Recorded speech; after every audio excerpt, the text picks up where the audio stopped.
कई बार जब लोग जीवन में काम करना शुरू करते हैं तब उन्हें बहुत ज्यादा दर्द होता है, तकलीफ होती है, उन्हें बहुत ज्यादा मेहनत करना पड़ता है और ये बात उनसे बर्दाश्त नहीं हो पाती है। उनका शरीर जवाब दे देता है और वो उस काम को छोड़कर किसी और तरकीब से सफल होने का प्रयास करते रहते हैं। लेकिन याद रखिएगा, इस प्रकार से कोई भी व्यक्ति जीवन में सफल नहीं हो पाता है। याद रखिएगा कि सफलता का मार्ग मेहनत, दर्द और तकलीफ से होकर गुजरेगा और यहाँ आपको सहना ही पड़ेगा। तो इसके लिए आप हमेशा तैयार रहिए। तो चलिए इस बात को एक कहानी के माध्यम से समझते हैं। एक बार एक मूर्तिकार अपनी छीनी और हथौड़ी से एक पत्थर को भगवान की मूर्ति का आकार देने का प्रयास कर रहा था। जैसे ही वह छीनी पर अपना हथौड़ा चलाता, वह पत्थर चिल्लाने लगता और कहने लगता कि ये क्या कर रहे हो, मुझे इतना क्यों मार रहे हो, मुझे बहुत ज्यादा दुख हो रहा है, तकलीफ हो रही है, पीड़ा हो रही है, मुझे अपने हाल पर छोड़ दो और यहाँ से चले जाओ।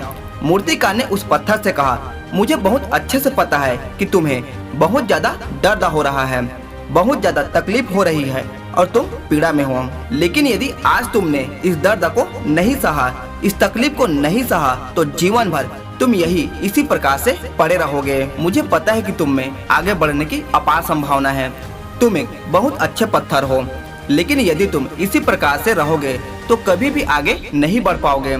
इतना कहकर मूर्तिकार औजार उठा ही थे कि पत्थर फिर से चिल्लाने लगा, गिड़गिड़ाने लगा, विनती करने लगा कि मुझे अपने हाल पर छोड़ दो। मुझे पता है कि जीवन के लिए कौन सी चीज सही है और कौन सा चीज गलत है। मुझे बहुत ज्यादा दर्द हो रहा है, अब मैं इस तकलीफ को बहुत ज्यादा नहीं सह सकता। मैं जिस हाल में हूँ उस हाल में छोड़कर तुम यहाँ से चले जाओ। उस मूर्तिकार ने फिर से उस पत्थर को समझाने की कोशिश की कि ज्यादा अधीर मत बनो और अपने सब्र को बनाए रखो, थोड़ी देर और इस दर्द को सहो। यदि इस दर्द को सह लिया तो मैं भगवान की मूर्ति के रूप में तुम्हारी स्थापना कराऊंगा और फिर दूर दूर से लोग तुम्हारी पूजा करने आएंगे और पंडित और लोग तुम्हारी सेवा करेंगे। लेकिन पत्थर ने उस मूर्तिकार की एक भी बात नहीं मानी, वह चिल्लाता रहा और अपने बात पर अड़ा रहा। मूर्तिकार ने उस पत्थर को समझाने की बहुत कोशिश की, लेकिन वो पत्थर नहीं माना। अब मूर्तिकार भी थक चुका था और वहाँ उस पत्थर को छोड़कर आगे बढ़ गया और थोड़ी दूर जाकर देखा कि एक और बहुत ही अच्छा पत्थर वहाँ पड़ा हुआ है। उसने छीनी और हथौड़ी उठाई और उस पत्थर को मूर्ति बनाने के लिए वो तैयार हो गया। मूर्तिकार ने छीनी और हथौड़ी का वार दूसरे पत्थर पर भी जारी रखा। दूसरे पत्थर को भी दर्द हुआ, तकलीफ हुई, लेकिन उस पत्थर ने बर्दाश्त कर लिया और देखते ही देखते थोड़ी समय के बाद उस पत्थर ने भगवान की मूर्ति का रूप धारण कर लिया।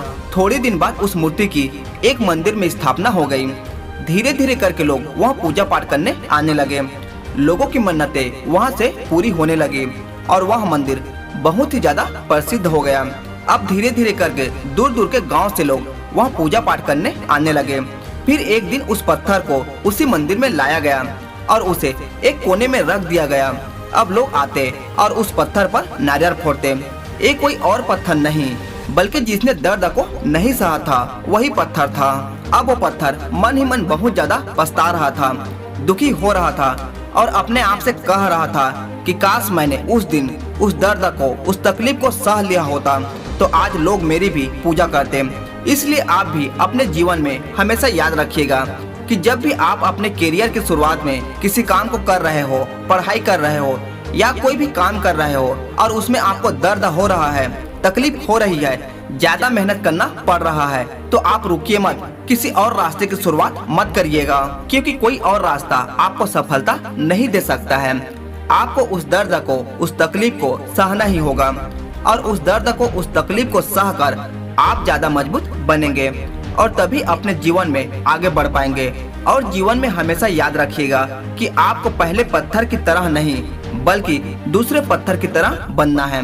यदि ये कहानी आपको पसंद आई हो और इससे कोई सीख मिली हो तो अपने दोस्तों और अन्य लोगों के साथ शेयर जरूर करिएगा।